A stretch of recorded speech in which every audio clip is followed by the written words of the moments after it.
This is about as easy to follow as a weather vane in a hurricane. First, that was Democrat Stacey Plaskett downplaying why she talked to Jeffrey Epstein, and then Hakeem Jeffries flip-flopping, saying he didn't, and then he did, and then he said, yeah, he did speak with Democrat Plaskett over the Congresswoman letting Jeffrey Epstein coach her in questioning Trump's former lawyer, Michael Cohen, during a 2019 hearing. And then that was Democrat Minority Whip Catherine Clark, not ready to respond to that. Plus, then you heard Democrat Jasmine Crockett claiming, well, Epstein was just Plaskett's constituent. Let's welcome back to the show Fox News contributor Joe Concha. Joe, great to have you back on. So should voters out there just take Democrats' word for it that a convicted sex trafficker and sex predator was just a constituent of Plaskett who happened to have her personal phone number and was texting her during that hearing? Joe, first of all, we got to point out Epstein's companies got $300 million in tax breaks from the U.S. Virgin Islands when Plaskett was the general counsel of its Economic Development Authority. What do you make of the Democrats' propaganda here? Oh, man. I mean, this is going off the rails, isn't it? I mean, the old saying, Liz, is that when you're in a hole, stop digging. And Stacey Plaskett is halfway to China by now in that regard. The bottom line is that she was texting back and forth, as you just showed, with a convicted sex offender at the time. She took donations from Jeffrey Epstein as well. And she could say, well, just a constituent. But as you just showed, he's complimenting her outfit, how she looks. She's like, oh, thank you very much. Look, this is the lengths that Democrats will go to in order to get Donald Trump, even making an ally of a monster like Jeffrey Epstein. She looks horrible here, and all the legacy media apologies in the world for her ain't going to change the fact that Democrats look far worse right now than Donald Trump does in regards to Jeffrey Epstein. You know, Joe, voters anecdotally say they want D.C. to move on from this. Stop the gotcha politics, fix America. But liberal media and Democrats want to keep using it to attack Trump. Because, Joe, under this new law, 30 days from now, the DOJ will release even more Epstein files. Democrats are running away from their ties to Epstein. Bill Clinton, Larry Summers, nearly 90% of Epstein's donations went to Democrats. So what do you think is going to come out of these files?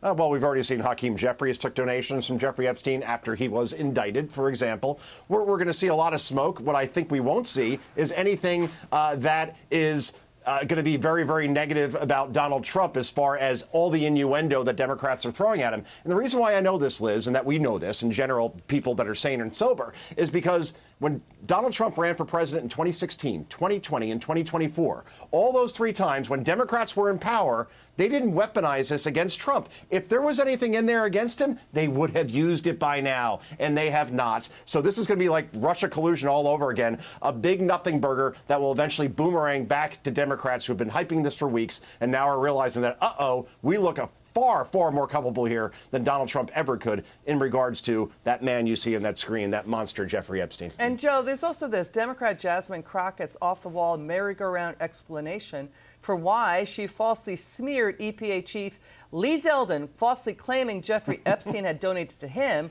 It was a different Jeffrey Epstein, a Dr. Epstein, who donated years after the other convicted sex offender was already dead. Watch this.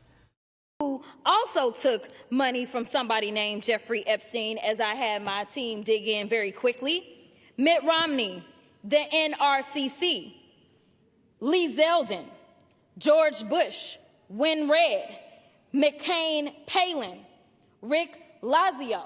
Listen, I never said that it was that Jeffrey Epstein, just so that people understand when you make a donation, your picture is not there. And because they decided to spring this on us in real time, I wanted the Republicans to think about what could potentially happen because I knew that they didn't even try to go through the FEC. So my team, what they did is they Googled, and that is specifically why I said a Jeffrey Epstein. Unlike Republicans, I at least don't go out and just tell lies. Because it was not the same one, that's fine. But when Lee Zeldin had something to say, all he had to say was it was a different Jeffrey Epstein. He admitted that he did receive donations from a Jeffrey Epstein, so at least I wasn't trying to mislead people. That's absolutely nuts, what she just said. It is off-the-wall crazy. There are so many twists and turns in what she just said, you know, that you got to wonder if voters who voted for her should rethink why they voted for her. Yeah, Liz. I mean, she is two things right now, just from that clip alone. A cartoon character and a prolific liar. And those aren't good from a political perspective. And let me tackle this from a media perspective, by the way. Jasmine Crockett is like the next Michael Avenatti. Remember him? Stormy Daniels, the sleazy lawyer, was on CNN and MSNBC in the span of 1 year hundreds of times. Why? Because he said provocative things about Donald Trump. And now Jasmine Crockett is the next shiny object. This is a lawmaker who mocked the sitting governor of her state because he's paralyzed in a wheelchair, called him Governor Hot Wheels. She once said that she wished that somebody would take out Elon Musk for her birthday. That's a direct call for violence. And now she just throws out that a Jeffrey Epstein donated to Lee Zeldin, who's the acting EPA commissioner right now, except as you noted, that was Dr. Jeffrey Epstein, God rest his soul, and not the actual Jeffrey Epstein that we're all talking about. Instead of apologizing for it, she doubles down on CNN, and that ridiculous network and Caitlin Collins doesn't even push back. So she'll continue to get on cable news. She'll continue to be a star. Lying be damned, integrity be damned, Liz. You know, and also there's this. Larry Summers, that's Clinton's former Treasury Secretary, former director of Obama's National Economic Council. He was caught texting Jeffrey Epstein from 2013 to 2019 after he was convicted for sexual assault and sex trafficking. And, you know, so he's getting romantic advice from Jeffrey Epstein, also caught making sexist comments on those text chains with Jeffrey Epstein. This is how Larry Summers opened his class at Harvard. Watch this. You will have seen my statement of regret, expressing my shame with respect to what I did in communication with Mr. Epstein, and that I've said that I'm going to step back from public activities for a time, but I think it's very important to fulfill my teaching obligations. So, with your permission, we're going to go forward. He was teaching students at Harvard. Now he's stepping away from Harvard. He's stepping off the board of OpenAI. He's stepping away from the Center for American Progress and other entities.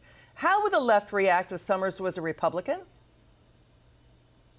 Oh, boy, if this was like Scott Bessent, for example, yeah, we would see 24/7 coverage, front page news, the editorial pages of the New York Times and Washington Post talking about what a horrible person this is. And I barely see any coverage on Larry Summers outside of this network, Fox News, and maybe a handful of other places. So, yeah, that is the double standard that we're dealing with here, Liz. And his career is done. Let's face it. All right, Joe Concha, great to see you. Thanks for joining us. Hey, Sean Hannity here. Hey, click here to subscribe to Fox News YouTube page and catch our hottest interviews and most compelling analysis. You will not get it anywhere else.